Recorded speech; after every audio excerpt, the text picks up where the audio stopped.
Assalamualaikum warahmatullahi wabarakatuh. Ketemu lagi di channel saya, channel seputar bonsai yang membahas seputar bonsai. Sambil melakukan perawatan atau pembentukan pada bahan program bonsai on the rock ini, kita akan sedikit berbincang-bincang tentang proses pembuatan bonsai kecil dalam ukuran small mame atau yang lebih kecil lagi, sito, vs proses membuat bonsai-bonsai besar medium ke atas. Nah, lantas kenapa bonsai-bonsai berukuran kecil ini menjadi sangat tren? Karena tentu saja di samping sekarang ada event The Max, tentu saja bonsai-bonsai mini ini menjadi pilihan yang tepat bagi penghobi yang berada di perkotaan, yang tentu saja tidak memiliki lahan yang tidak begitu luas, tetapi ingin memiliki sebuah bonsai. Jadi bonsai mini ini salah satu solusi atau pilihan tepat agar teman-teman di perkotaan juga bisa memelihara bonsai di daerah perumahannya, di mana lahannya kurang begitu luas dibandingkan dengan bonsai-bonsai besar yang tentu saja harus memiliki tempat yang luas. Tapi yang jelas bonsai-bonsai kecil ini juga tidak kalah menarik dibandingkan dengan bonsai-bonsai yang berukuran besar. Jika diletakkan di rumah akan memiliki nilai estetika yang sangat tinggi dan bisa membawa aura positif bagi kita. Nah, lalu kita kembali ke topiknya. Apakah yang membedakan proses membuat bonsai yang berukuran kecil ini dibandingkan dengan bonsai yang berukuran besar? Jadi secara waktu, sebenarnya bonsai-bonsai yang berukuran kecil ini, yaitu small ke bawah, tidak kalah lama dengan bonsai-bonsai yang berukuran besar.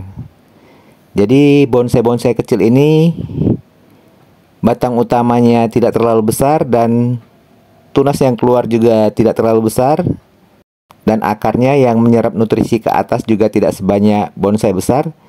Jadi sebenarnya secara pertumbuhan bonsai-bonsai berukuran kecil ini juga memiliki waktu yang lama dibandingkan dengan bonsai-bonsai besar. Akarnya besar, batangnya besar, dan tunasnya yang keluar juga biasa, otomatis sudah besar. Jadi secara waktu, proses untuk membuat bonsai kecil ini tidak kalah lama dengan bonsai yang berukuran besar. Nah, itu dari segi waktu. Sedangkan dari teknis pengerjaannya, sebenarnya bonsai-bonsai kecil ini sedikit lebih rumit. Karena bagaimanapun membuat bonsai-bonsai kecil ini, membuat sebuah pohon dengan komposisi yang komplit dalam ukuran yang lebih kecil itu sedikit lebih rumit, di mana tingkat kerapatannya tentu lebih rapat dibandingkan ketika kita membuat bonsai-bonsai yang berukuran besar.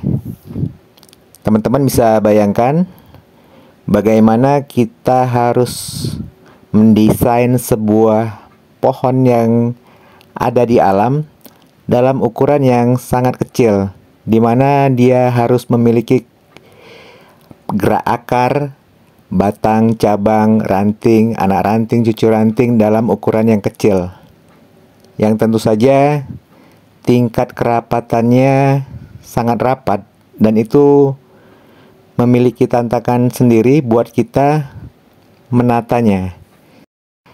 Dan ada teknik-teknik tertentu agar kita bisa masuk ke sela-sela dari percabangannya ini, dibandingkan dengan memprogram sebuah bonsai yang berukuran besar, yang tentunya ruang atau jarak antar cabangnya itu lebih jauh. Jadi bonsai-bonsai kecil ini sangat rapat, padat, dan tentu saja tingkat kerumitannya lebih tinggi. Lalu bagaimana masalah harga, perbandingan harga antara bonsai-bonsai yang berukuran kecil ini dibandingkan dengan bonsai-bonsai yang berukuran besar? Tentu saja hal ini kembali lagi kepada kualitas bonsai tersebut. Bonsai yang kecil ini bisa saja memiliki harga yang lebih mahal dibandingkan dengan bonsai yang besar, begitu juga sebaliknya. Jadi kembali lagi bagaimana kualitas dari bonsai tersebut. Nah, tentu saja teman-teman bisa sedikit paham kenapa bonsai-bonsai yang kecil yang berkualitas ini bisa lebih mahal dibandingkan bonsai-bonsai besar yang mungkin kualitasnya kurang. Karena secara pengerjaan dan teknisnya juga sebenarnya hampir sama. Bukan berarti kecil dia lebih murah dan besar dia lebih mahal. Mudah-mudahan ini bisa menjadi masukan buat teman-teman. Lantas ketika teman-teman ingin memutuskan membeli sebuah bonsai, bonsai mana yang ingin teman-teman beli? Bonsai besar atau bonsai kecil? Semua kembali lagi kepada teman-teman. Yang jelas teman-teman harus sesuaikan tempat yang teman-teman miliki dengan ukuran bonsai yang ingin teman-teman beli. Jadi sesuaikan dengan tempat teman-teman sehingga ukuran bonsai itu menjadi enak dilihat dan dia mendapatkan sudut pandang yang bisa kita nikmati. Bonsai ukuran kecil bagus, bonsai ukuran besar juga bagus. Semua tergantung kepada teman-teman ingin atau lebih tertarik ke ukuran yang mana. Yang jelas sesuaikan dengan kondisi lahan teman-teman. Jangan lupa untuk like, komen, dan subscribe. Nyalakan tombol loncengnya. Komen-komen agar kita bisa saling berbagi dan kita bisa tetap saling bersilaturahmi.